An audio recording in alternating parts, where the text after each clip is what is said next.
Hi, this is Vashi Nedomansky. I'm a film editor based out of Los Angeles, and I wanted to first of all welcome you and thank you for taking part in my post-production quick course, which consists of 10 videos and also a 69-page PDF that will go further into depth into all the topics that we're going to talk about over the next 10 weeks. I would also like to thank Dell and NVIDIA for providing this powerhouse mobile workstation, which will be given away at the conclusion of this 10-week course. Before the editing starts and the creative process starts, you have to make sure that you have an optimized system with all the proper settings prepared before you even begin. I'm going to get granular with the specifics because it's really important to know that every project has its own needs and every project is different, so it has to be set up so you can have a successful post-production run. If I'm going to drive from Los Angeles to Detroit, the first thing I do is I check the gas in my car, I check the oil, check the tire pressure, the coolant, I adjust my seats and the mirrors, set the temperature so it's nice and cool, and then, and only then, do I start my journey.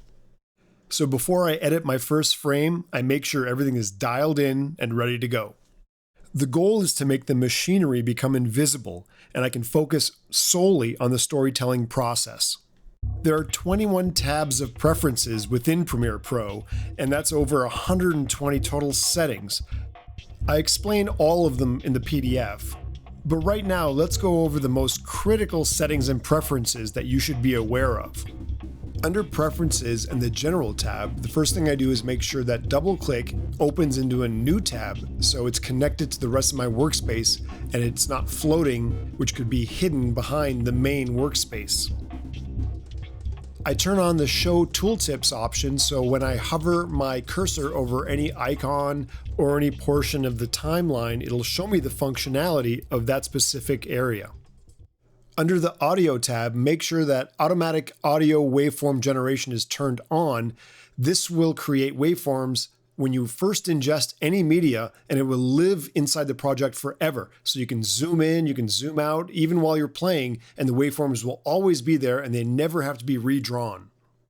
I always turn on autosave and set it for every 5 minutes because we all know how horrible it is to lose even 5 minutes of work. Under the Collaboration tab, you have to enable project locking and give yourself a username for that specific computer if you're working with anyone else or you want to take advantage of productions in the latest version of Premiere Pro. The Media tab is one of the most important within Premiere Pro. Under Default Media Scaling, make sure it is set to frame size. This will ensure that if you shoot at 4K, 6K, or 8K and put it into an HD timeline, you still have access to every pixel from the original footage. Enable Right Clip Markers to XMP when working in a collaborative workflow, so any markers I put in my timeline and another editor opens it on another system, my markers will be visible on their timeline. In the Media Cache tab, make sure that the media cache files are always stored not on your boot drive and preferably on an SSD or a fast hard drive that is not your main boot drive so you can get optimal performance. Under the Memory tab, allocate as much RAM as you can to Premiere Pro and always optimize rendering for performance to get the best playback and rendering times while you're editing. In the Timeline tab, I always enable the first option, Set Focus on the Timeline when performing insert overwrite edits, so that any clip in the source monitor, as soon as I set the in and out point, it'll be automatically placed in the active timeline. The next option is Snap Playhead in Timeline when Snap is enabled. It has to be activated here in the preferences and also in the timeline, which we'll show you later, if you want to have the snap functionality where you can grab a clip, move it around, and it'll always adhere to the closest clip or next edit point.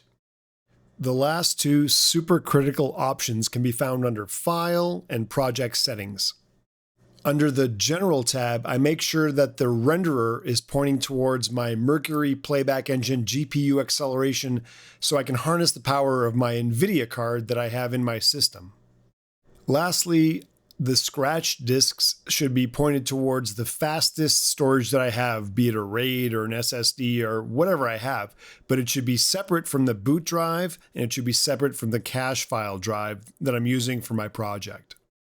Finally, every panel in Premiere Pro has this little three-lined hamburger-looking icon that if you click on it will grant you access to even more options so you can further refine your personal workflow and make it as optimized as possible.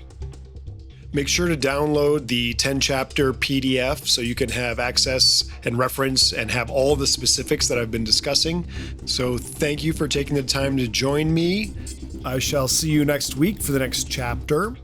Until then, stay safe and be kind to one another.